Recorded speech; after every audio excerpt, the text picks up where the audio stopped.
Quando eu recebi a notícia da minha prisão, eu passei o dia gravando no SBT, ao lado de grandes amigos, o que ajudou a deixar o clima um pouco mais leve. Muito já se falou dessa minha condenação, que é a liberdade de expressão, a diferença entre uma piada num palco e uma declaração, que leva um humorista a sério, político na palhaçada, que liberdade de expressão não é de opressão, que piadas podem ofender, etc.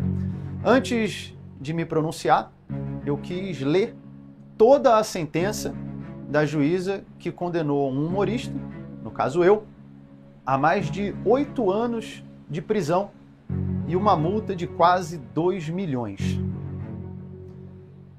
Esse vídeo não é de piada, eu estou em casa com meus gatos. Aqui é a pessoa Leonardo de Lima Borges Lins e não o comediante Léo Lins, uma persona cômica criada ao longo de anos, que faz piadas ácidas, críticas e que sabe que nem todas as piadas são para todas as pessoas. Talvez nem todos saibam, mas o humorista num palco interpreta um personagem, uma persona cômica. Na construção do texto, nós utilizamos figuras de linguagem, hipérbole, metáfora, ironia, numa licença estética e, portanto, uma análise literal desse texto não se aplica na estrutura do cômico. Isso não é uma opinião minha, isso é um dos conceitos de humor, segundo o autor Simon Critickley, um autor com diversas obras a respeito da comédia e um nome respeitado na área nos Estados Unidos e no mundo. Por que eu estou citando isso? Porque é de se esperar que uma sentença pesada como essa tenha um embasamento teórico igualmente profundo. Sabe qual foi um dos embasamentos teóricos da juíza que me condenou a mais de 8 anos de cadeia? A Wikipedia. E isso não é uma piada. Você imagine um inocente acusado de homicídio, a juíza fala, você matou? Ele diz, não. Ela vai na Wikipedia, pessoas podem mentir? Sim, sabia, condenado. Isso mesmo, a Wikipedia tendo um aviso. Não é fonte primária de informação, não substitui uma pesquisa acadêmica, assim como no meu show, também tem avisos. Show de humor, apresentação de stand-up, comedy, obra teatral, ficção. Você está entrando em um teatro, está em um canal do humorista Léo Lins. Mas parece que as pessoas perderam a capacidade de interpretar o óbvio. Estamos vivendo uma das maiores epidemias dos últimos tempos, a da cegueira racional. Os julgamentos são feitos puramente baseados em emoção e ninguém quer mais ouvir o próximo, quer no máximo convencê-lo da sua própria verdade. Isso pode trazer consequência para qualquer pessoa, mas no caso de um juiz, de uma juíza, pode trazer consequências gravíssimas. Eu vou citar alguns trechos da minha sentença e eu deixo para que vocês façam o julgamento por si só. Em um certo momento, a juíza fala, apesar de haver texto, edição, cenário, figurino e estar em um palco, parece-nos não se tratar de um personagem, e sim da pessoa a proferir discursos.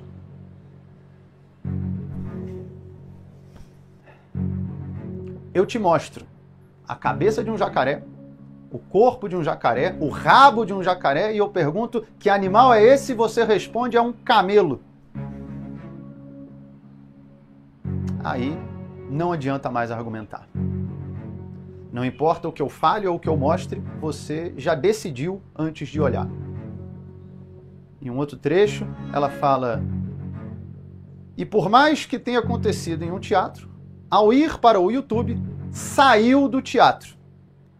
Então, a partir de agora, se eu assistir um filme de romance, eu posso processar os atores do filme por atentado ao pudor, porque a cena romântica entre o casal não aconteceu mais no estúdio do cinema, e sim aqui na sala da minha casa. Isso é de uma limitação cognitiva grave e preocupante. E em outra passagem ela fala: mesmo que fosse um personagem, ainda assim há crime. Aí acabou. Porque se um personagem pode cometer um crime, agora dá para prender a atriz que faz a vilã da novela, o ator que faz o vilão no filme, numa série. Eu espero que os humoristas, que a classe artística, que as pessoas em geral entendam a gravidade de uma sentença como essa. Eu sei que muitos estão indignados com a minha condenação, alguns estão felizes, porque é isso que virou a nossa sociedade. Um coliseu romano, onde cada grupo vibra quando um suposto adversário, que às vezes nem é, cai ou é empurrado aos leões. E enquanto a plebe se mata, os imperadores assistem do camarote, invioláveis e intocáveis. Para que rumo está indo a nossa sociedade? Os valores estão sendo invertidos, um olhar vira um estupro, uma piada, um discurso de ódio, e a corrupção vira o padrão. A gente acostumou tanto com desvios de caráter que, quando estamos diante de uma virtude, ela vira digna de elogio. Não, esse prefeito é muito bom, esse aí nunca roubou, nunca se envolveu em corrupção. Mas isso era para ser a regra, não a exceção. Como é que a gente chegou aqui? Em parte, eu te digo, vestindo os vícios com um manto da moralidade. Usam esse manto há tanto tempo que às vezes nem percebem o erro. Durante o meu julgamento, em certo momento, o promotor de justiça me pergunta: você já parou para considerar que essas pessoas que estão aqui falando a seu favor, negros, gays, pessoas com deficiência, já parou para pensar que eles podem ser uma minoria dentro da minoria? E aí eu respondi: mas o objetivo desse processo não é justamente o respeito às minorias? Você está me dizendo então que essa minoria é tão pequena que não merece respeito? Em que momento a nossa régua moral e jurídica passou a ser baseada em um número do IBGE? Isso, se é que era uma minoria. Pelo menos no meu julgamento, haviam mais minorias do meu lado do que contra, porque não levaram nenhuma. E mesmo assim, em nome da defesa das minorias, a juíza ignora a opinião dessas minorias e determina que piada incentiva o crime, o ódio e o preconceito.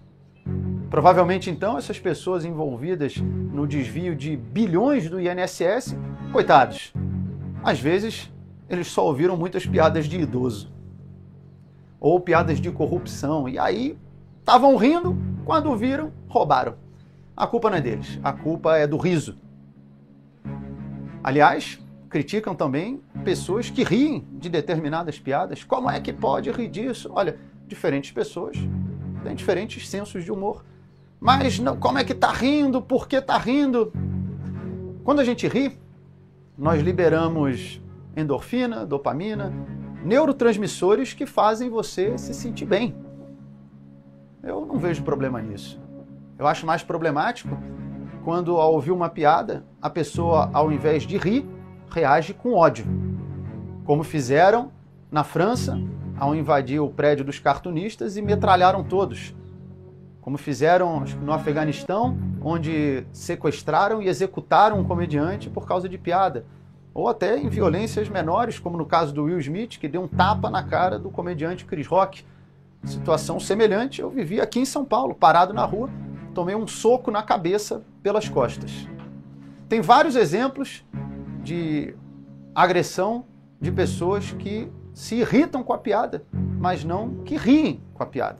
E ainda assim invertem essa lógica para fazer parecer que as pessoas que riem de determinadas piadas têm grande chance de cometer atos de ódio e de preconceito. Eu não vou ser hipócrita. Você pode falar, pô, mas então você quer afirmar que jamais alguém pode ouvir uma piada e ter uma atitude de agressão física ou psicológica Eu não tenho como afirmar, mas se a pessoa fizer isso, que ela responda pelo crime que ela cometeu. Eu não posso jogar Street Fighter, agredir alguém e colocar a culpa no japonês que fez o jogo. Fazer isso e proibir o jogo vai impedir milhões de pessoas de se divertirem por causa de um idiota. E é isso que nós estamos fazendo, nivelando a sociedade pelo idiota.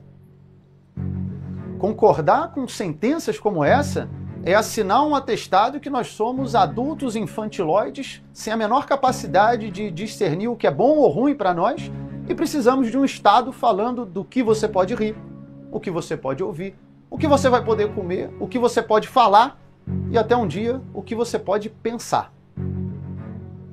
Por isso, eu agradeço muito a todos vocês que estão me apoiando. Agradeço aos colegas, familiares, aos humoristas, juristas, jornalistas. Eu recebi milhares de mensagens. Confesso que foi acima da minha expectativa as pessoas que estão se posicionando a meu favor. E claro, a vocês, as milhões de pessoas que acompanham o meu trabalho. Eu sempre falo que vocês são muito importantes para mim e me dão força para continuar seguindo em frente. Muitas das vezes recebo mensagens que se tornam até mais pessoais, de pessoas falando que minhas piadas ajudaram a superar uma depressão, a perda de um ente querido, a superar uma enfermidade, como no caso de um rapaz que entrou em contato se voluntariando para depor a meu favor, porque ele disse que eu ajudei a salvar a vida dele e tatuou o símbolo do meu show em um corte que ele tem no pulso. Ainda bem que eu não estava preso, proibido de contar piadas nessa época. Eu agradeço muito. Mensagens como essa são muito gratificantes. Como eu sempre falo, a melhor piada do mundo sem alguém para rir não tem graça. A comédia é feita para o próximo. Por isso eu espero retribuir tudo isso em risadas. Eu tenho fé que no fim vai dar tudo certo, até porque se rir virou crime, o silêncio virou regra.